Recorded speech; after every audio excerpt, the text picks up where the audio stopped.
7절입니다.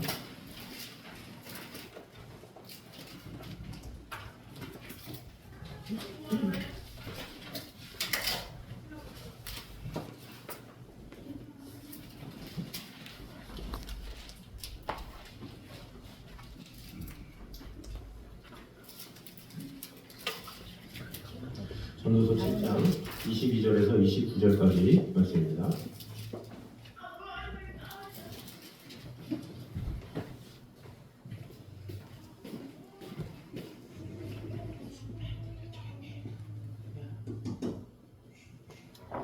(22절에서 29절) 우리 교독하도록 하겠습니다. 정치하겠습니다. 너도 가끔 사람을 저주하였다는 것을 내 마음도 알고 있느니라.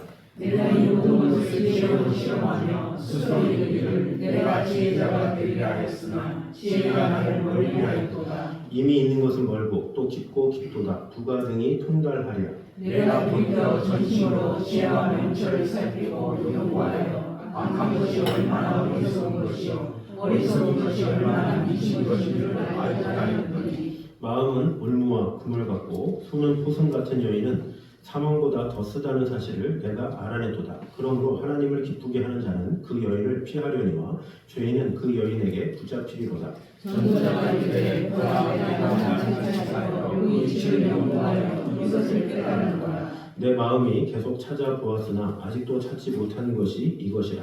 1000사람 가운데서 한 사람을 내가 찾았으나 이 모든 사람들 중에는 여자는 한 사람도 찾지 못하였느니라. 내가 깨달은 것은 오직 이것이라. 곧 하나님은 사람을 정직하게 지으셨으나 사람이 마음대로 되는 것이니라. 아멘. 자, 오늘은 계속해서 우리 저번 주에 계속해 이어서 하나님이 주신 참 지혜라는 제목으로 오늘을 나누도록 하겠습니다.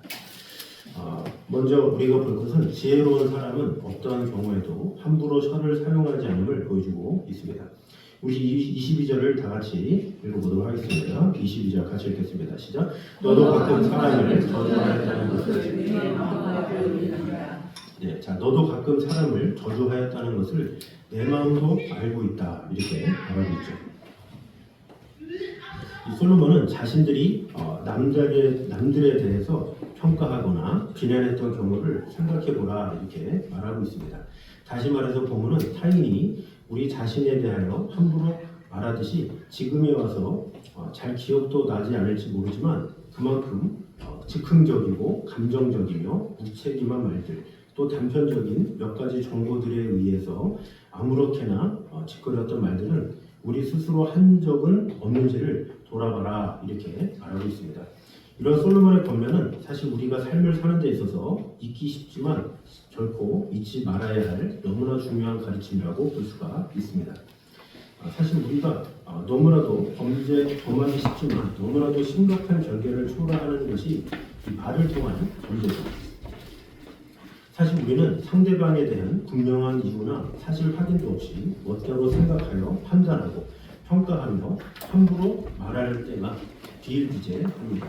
그 말이 얼마나 적합한 것인지 또 상대방이 이를 들을 때 어떻게 여길 것인가에 대해서 조금도 생각하지 않고 함부로 말하는 경우가 상당히 많이 있습니다. 한국 영화 중에 올드보이라는 영화가 있죠. 이 영화는 이 청소년 시절에 한 학생에 의해서 무심코 내뱉어진 말에 의해서 한 사람이 자살을 하고 이와 관련된 또 다른 인물이 이에 대한 원한으로 당사자에게 가혹한 복수를 한다라는 줄거리의 영화입니다. 이 영화의 주인공으로 등장하는 오대수는 자신이 누구에 대하여 어떤 말을 했는지조차 아니 그러한 일이 있었는지조차도 기억하지 못했습니다.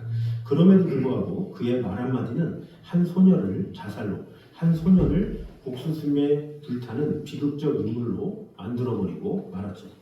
그래서 이 말의 습성을 우리는 바꿔야 한다는 거죠. 그래서 이 말이라는 것은 사람이라는 것이 말하고 싶어 하지만 그 말이라는 것이 막상 말을 많이 하다 보면 실수를 하는 것이 사람이죠. 그래서 대부분의 연예인 중에서는 자신을 잘 보호하는 연예인들 인터뷰를 많이 하지 않아요. 유튜브나 이런 데도 자주 출연하지 않아요. 어쩌다 한번 강곡하게 이렇게 하면 짧게 시간을 딱 정해놓고 정해진 것에 따라서 대본에 따라서 그것만 하지 즉흥적으로 말하지 않아요. 이게 즉흥적으로 이렇게 말하다 보면 실수를 할 수 있잖아요. 그래서 시간이 뭐 1시간이다, 2시간이다 이렇게 하다 보면 이 사람들이 재미있는지 모르겠지만 그 재미를 통해서 그 중에 실수를 한 가지라도 하면 잘못되는 것이 연예인이기 때문에 그래도 지혜로운 연예인들은 이렇게 여기서 부른다 저기서 부른다 이렇게 쉽게 가지는 않는다라는 거죠. 물론 그렇게 가는 사람이 무조건 다 실수한다 이것은 아니지만 그렇게 마음 놓고 이렇게 했다가 오히려 그것이 올무가 돼서 그것이 부메랑으로 돌아오는 경우가 많이 있죠. 그래서 그것을 미리 아는 사람들은 조심하면서 이렇게 하고 있고 또 기획사나 이런 데서 미리 언지를 주죠. 이 사람이 말에 실수가 많다. 뭐 자신의 계획사에 소속된 그 연예인이 좀 그렇다 그러면 미리 기획사에서 정하죠. 그래서 당신은 나가지 마세요. 토크쇼 같은데 나가지 마세요. 이래저래 하다가 괜히 또 그렇습니다. 그러면서 이제 조절을 하기도 하죠.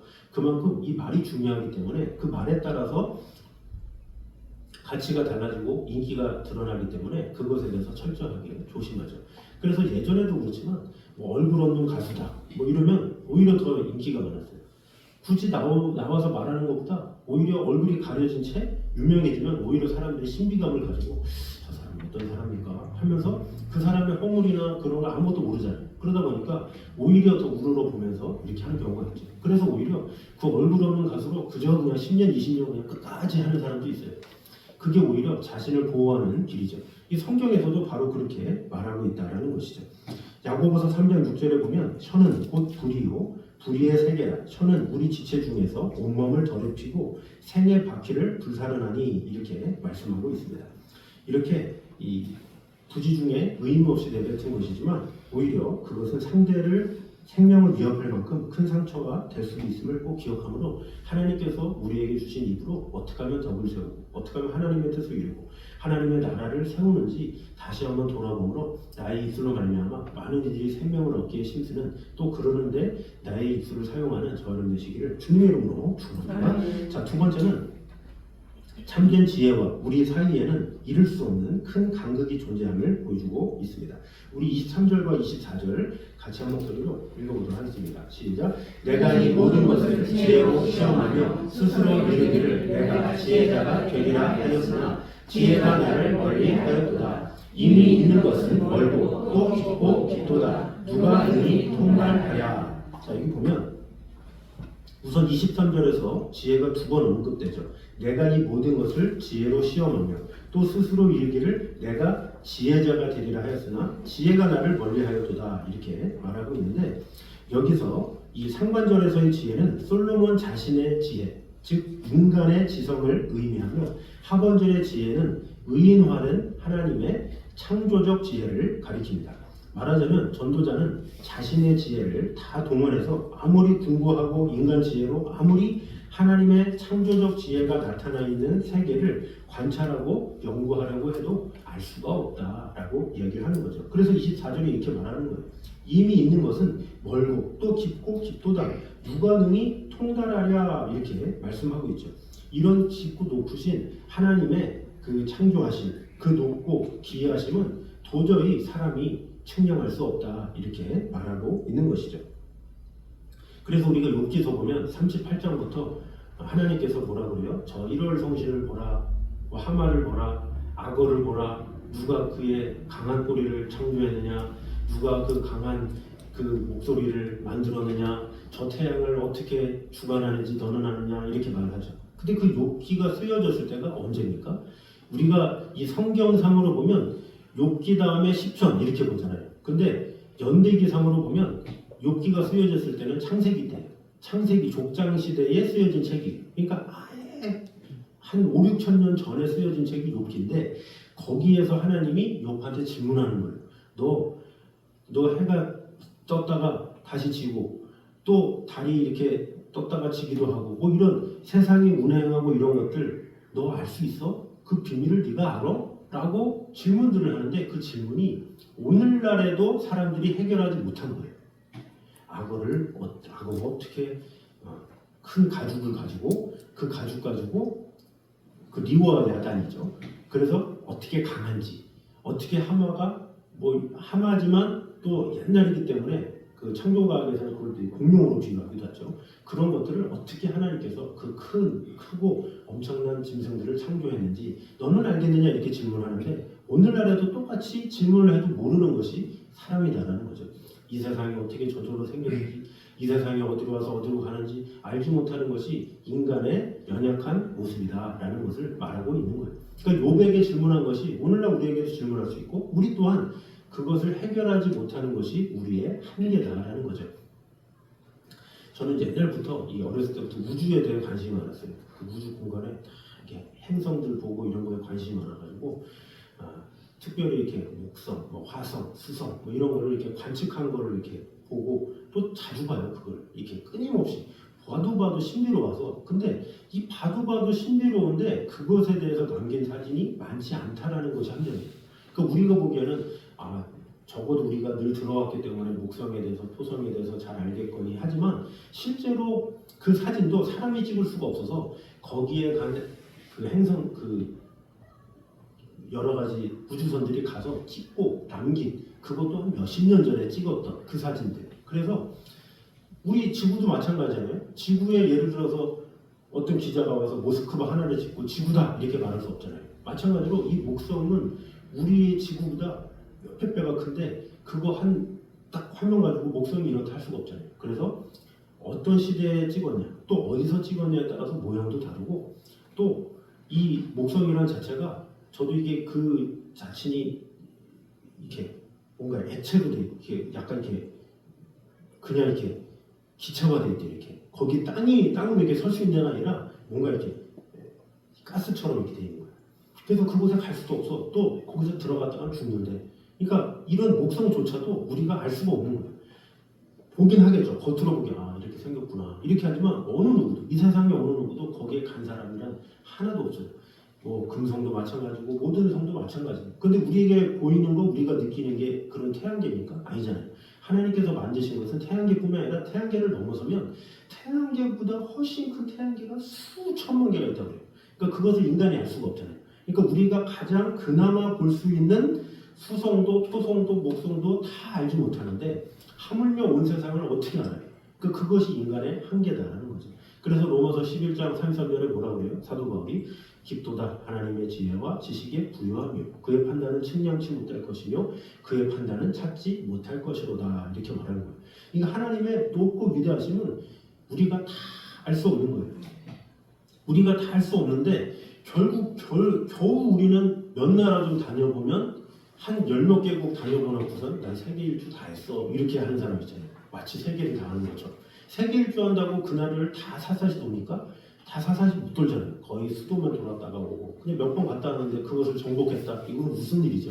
근데 그런 나라 열 몇 개 돌았다고 세상을 알 수 있습니까? 모르는 거예요. 이 세상을 우리가 알려고 해도 알 수도 없고 판단할 수도 없고 가장 중요한 건 나 자신을 몰라요. 아무리 이렇게 오래 살아도 나 자신을 모르는 게 인간이에요. 그래서 나 자신을 나중에 발견한다고 그러잖아요. 보통 살다 보니까 나를 이제 알았어. 이렇게 깨닫는 것이 인간인 거예요. 그러니까 나 자신도 늦게나마 발견한 것이 인간인데 어떻게 우리가 살아가면서 사람이 어떤 존재인지 인간이 어떤 존재인지 어떻게 아느냐는 거죠. 그러니까 인간이라는 것은 참 이 작은 지혜 가지고도 대단하다고 생각하지만 참 어리석다라는 것을 볼 수가 있죠. 요즘에 AI가 많이 발달했잖아요. 그래서 저도 한번 뉴스에 보니까 AI가 고기도 굽는데요. 아세요? 이렇게 고깃집에 가면 이 철판을 이렇게 올려놓은 고기를 AI가 팔로 이렇게 착착착착 이렇게 해가지고 탁탁탁탁 해가지고 고기가 안 타게 이렇게 한다는 거예요. 착착착착. 그리고 또 하나의 기계가 어떻게 하냐면 이 고기를 뒤집게 굽는데 이렇게 판에다가 이렇게 엎어가지고 치 하다가 치 하고 이렇게 한대요. 그래서 주방장 한 명에 대여 선정할 거를 로봇들이 다 하는 거예요. 그래서 이제 주방장에 이 AI가 와가지고 사람들의 컴플레인도 없고 탔다는 말도 없고 아주 좋다고. 그럼 어떻게 개발했냐 보니까 그 고기를 굽는 명인들 한 35명의 기록을 다 입력해가지고 AI한테 집어넣었대요. 이렇게 해야 맛있다라는 거예요. 그래서 그거를 다 집어넣고 하고 있는 거야. 그러니까 야 대단하다 이런 생각 들잖아요. 근데 그것을 가지고도 사람이 야 대단하다. 기계가 많이 발전했다. 사람들이 대단하다라고 하지만 저는 그거보다 그거를 만든 사람이 더 놀라워요. 근데 그 사람을 누가 만들었어요? 하나님 만드셨잖아요. 그거를 이해를 못해 사람들이. 참 희한해요. 와 AI가 대단하다라고 말을 하는데 그 AI에게 뭔가 할 수 있도록 입력을 하고 조종한 게 인간이잖아요. 근데 그 인간을 누가 만들었냐? 하나님이 만드신 거예요. 근데 그 만드신 하나님은 생각 안 하고 인간의 지혜가 거기서 몰려. 야, 인간 대단하다. 어떻게 이런 걸 개발하지? 앞으로는 그러면서 인간과 AI만 얘기해. 그 위에 넘어 있는 하나님에 대해서는 전혀 언급도 안 하고 인간하고 AI만 얘기하면서 대단하다, 대단하다, 인간의 지혜는 무궁하다라고 말을 하지만 그러나 그 인간의 지혜를 만드신 분이 하나님이시다라는 거예요. 그 하나님의 지혜를 알면 알수록 우리는 하나님을 찬양하고 예배할 수가 있는 거예요.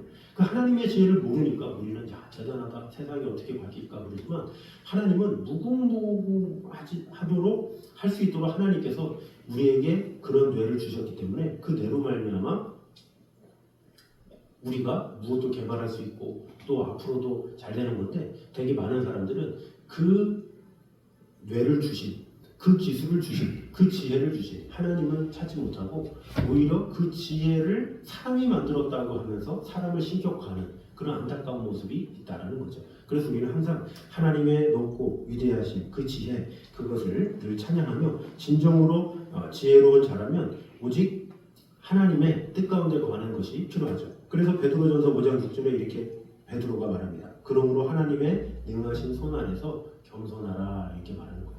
하나님이 해주셨는데 뭐 네가 잘난 줄 알고 그래. 하나님의 손 안에서 겸손해 이렇게 말하고 있습니다. 야고보서 4장 10절에 뭐라고 그래요? 주 앞에서 낮추라 이렇게 말하고 있어요. 주 앞에서 겸손하라. 하나님께서 알아서 높여주시는 거예요. 그 내가 뭐 하겠다고 내가 지혜롭다 이렇게 아무리 얘기해도 하나님 앞에서는 우리는 아무것도 할 수 없는 연약한 자들이에요.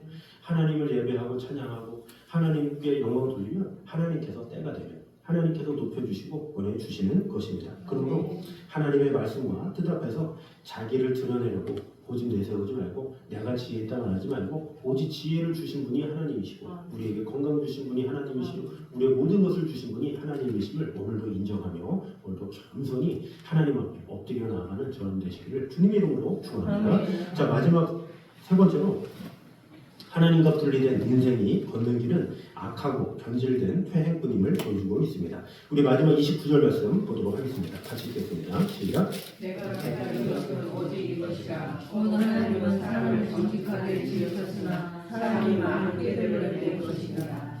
아멘.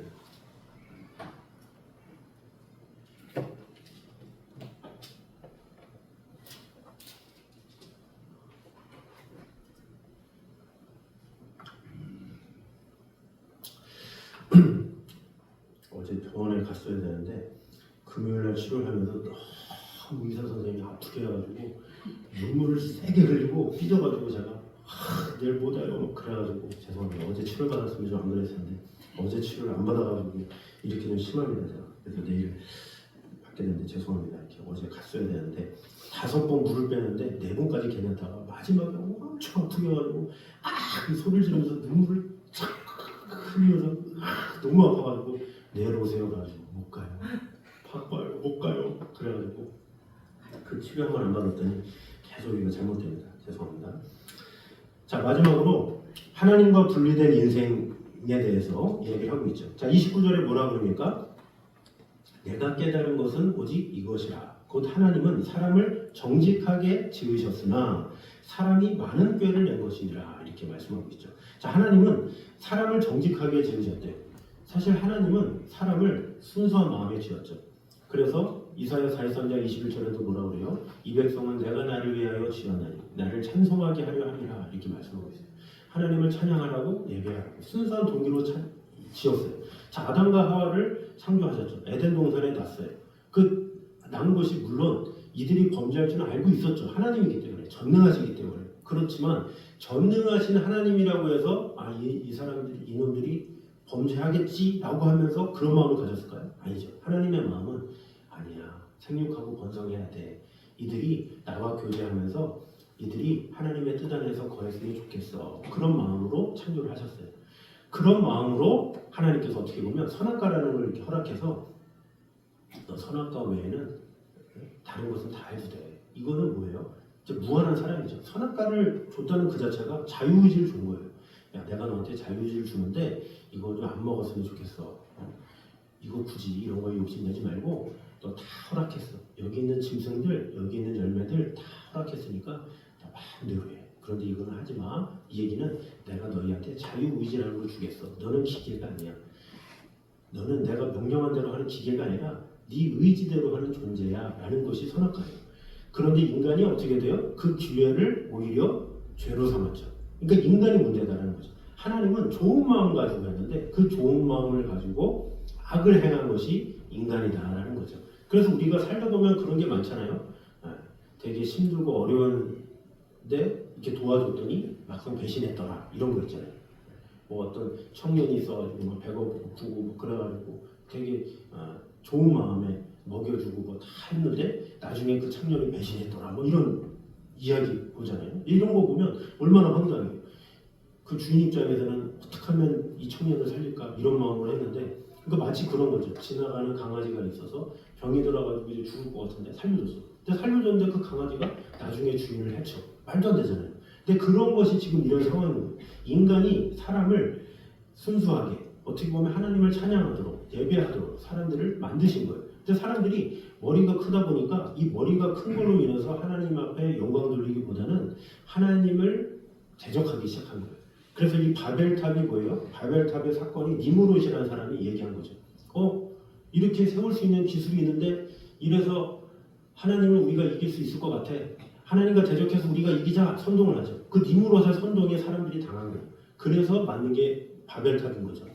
그러니까 하나님은 기술도 주고 지혜도 주시고 그런 건데 그것을 그냥 누리면 되는데 누리면서 하나님을 찬양하고 예배하면 되는데 사람의 생각이 하나님을 대적하는 대로 마음을 한 거죠.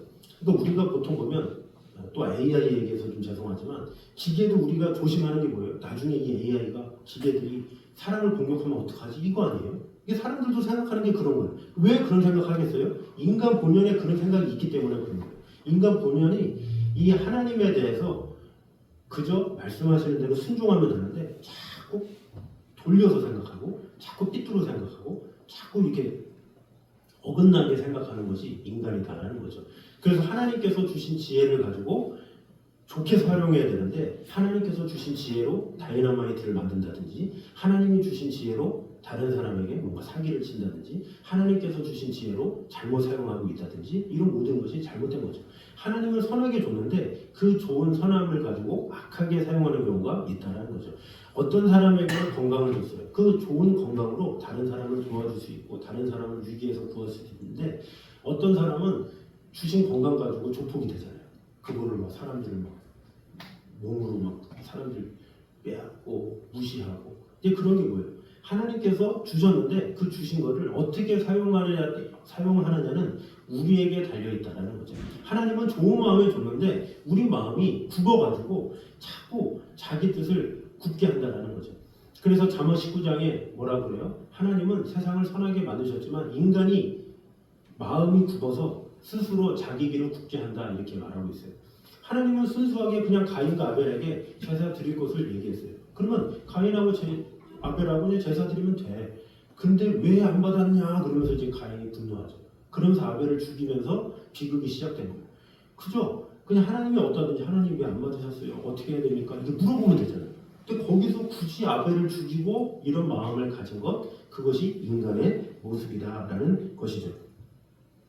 그래서 인간이라는 것은 뭔가 이렇게 힘이 생기고 능력이 생기고 그러면 자꾸 다른 쪽으로 돌리는 것이 인간이에요. 우리가 오전에도 얘기했지만 다윗에 대해서 얘기했지만 사람들이 권력을 갖잖아요. 이 권력을 받으면 어떤 생각을 하느냐 처음에는 나이가 어렸을 때는 내가 왕이 되면 이 백성들을 살찌우게 할 거야. 이 나라를 강성케 할 거야. 다 이런 마음을 가져요. 그러나 권력이 생기고 자기가 뭔가를 말하는 대로 다 되다 보면 권력을 주무르기 시작하죠. 그러다 보면 백성들을 위해 살기보다는 자기를 위해 살아요. 그러다 보면 자 나를 위해 궁궐을 만들어라. 내 아내를 위해서 뭐를 만들어라. 내 자식들을 위해서 뭘 만들어라. 자신의 가족들을 위해서 다 하다가 일생을 다 허비하는 왕들이 얼마나 많아요. 백성들은 다 굶어 죽고 있는데 자기들만 배불러가지고 이런 사람들이 너무나도 많아요. 근데 그것이 그 사람이 악하다 이걸 떠나서 인간의 본능이 원래 그래요. 인간이 권력이 생기고 뭔가 있으면 뭔가 자기를 먼저 챙기고 하다 보니까 사람들은 안중에 없는 모습들이 있다라는 것이죠. 그래서 사도 바울은 이런 인간의 성향을 잘 알고 있기 때문에 이렇게 말합니다. 또한 너희 지체를 불의의 병기로 죄에게 드리지 말고 오직 너희 자신을 죽은 자 가운데서 다시 산 자같이 하나님께 드리며 또 너희 지체를 의의 병기로 하나님께 드리라 이렇게 말하고 있습니다. 같은 몸을 가지고 똑같은 사람, 어떤 사람은 죄의 병기로 어떤 사람은 의의 병기로 드리는데 하나님께 너희 몸을 의로 드려라 이렇게 말하고 있죠. 갈라디아서 5장 13절에 이렇게 말합니다. 형제들아 너희가 자유를 위하여 부르심을 입었으나 그러나 그 자유로 육체의 기회를 삼지 말고 오직 사랑으로 서로 종노릇하라 이렇게 말씀하고 있어요. 제가 참 좋아하는 말씀이에요. 너희에게 자유가 있어? 그러면 자유로 그것을 가지고 육체의 기회를 삼지 말고 어떻게 하면 편하게 살지, 어떻게 하면 잘 살지 이런 것에 마음 두지 말고 사랑으로 서로 종노릇하라라는 거예요. 너에게 어떤 물질이 있어? 그럼 다른 사람을 섬기고 다른 사람을 도와 다른 사람에게 마음을 다해 이런 것이 바로 하나님의 뜻이다라는 거죠. 하나님께서 우리에게 물질을 주시고 건강을 주시는 이유는 뭐예요? 다른 이들을 돌보라고 사랑하라고 애쓰라고 섬기라고 하신 거죠. 그런데 욕심이 생겨가지고 나를 위해 내 가족을 위해서 내 만족을 위해서 한다면 이것은 하나님의 뜻에 어긋나는 모습이다라고 할 수가 있습니다. 그러므로 우리에게 있어서 정상적인 길, 생명을 얻을 수 있는 길은 바로 하나밖에 없죠. 바로 하나님을 경외하고 전심으로 하나님만을 섬기고 두려워하며 섬기는 것입니다. 그래서 이 하나님의 말씀 안에 우리가 온전히 거함으로 나 자신을 돌아보면서 하나님 오늘도 이 말씀을 통해서 제가 어떻게 살아가야 하겠습니까? 하나님 오늘 내가 순종할 것은 무엇입니까? 이렇게 잘 돌아보면서 순간순간마다 우리가 앞에 나눴던 것처럼 겸손하게 하나님의 마음이 무엇인지 하나님의 생각이 무엇인지를 분명히 알아서 오늘도 내일도 항상 내게 주신 것 내게 건강 주시고 은혜 주시는 분은 오직 하나님이시다라는 것을 꼭 잊지 말고 오직 하나님께 영광을 돌리기 위해서 내가 산다라는 것을 꼭 잊지 말고 오직 하나님의 영광만을 위해서 우리의 인생을 드리는 저 여러분 되시기를 주님의 이름으로 축원합니다. 기도하겠습니다. 살아주님 감사합니다. 모든 것을 하나님과 더불어 하나님의 영광을 위하여 행하는 그런 성도들이 되게 하여 주시옵소서. 그리할 때 회고하거나 허무한 길, 패망의 길로 가지 아니하고 참되고 아름다운 미래를 향해 정진할 수 있으며 또 축복과 승리의 길로 갈 수 있음을 오늘 보게 되었습니다. 아버지 하나님, 하나님께서 주신 것들에 대해 감사하는 자가 되게 하여 주시고 하나님의 이 측량할 수 없는 지혜 그것에 대해서 우리는 다 할 수 없음을 이해하면서 늘 겸손히 주님만을 바라보며 나아가는 성도들 되게 하여 주시옵소서. 또한 하나님께서 우리에게 건강을 주셨을 때 하나님께서 우리에게 기회를 주셨을 때 이 기회로 육체의 기회를 삼는 자가 아니라 오직 하나님의 나라와 의를 위하여 다른 이들을 섬기는데 우리의 마음을 다하는 우리 성도들의 삶이 되게 하여 주시옵소서. 그러므로 아버지 하나님께서 기뻐하시는 대로 아버지 하나님께서 원하시는 대로 하나님의 나라와 영광을 위하여 마음을 다하게 부족함이 없도록 지켜주시고 돌봐주시고 언제나 함께하여 주시옵소서. 이제는 우리 주 예수 그리스도의 은혜와 아버지 하나님의 무한하신 사랑과 성령님의 교통하심이 늘 우리와 함께 계시는 하나님의 나라와 영광을 위하여 오늘도 신있게 하나님의 뜻 가운데 거하기 원하는 이 자리에 있는 모든 성도들 위해 이제부터 영까지 함께 있기를 간절히 축원하옵나이다. 아멘.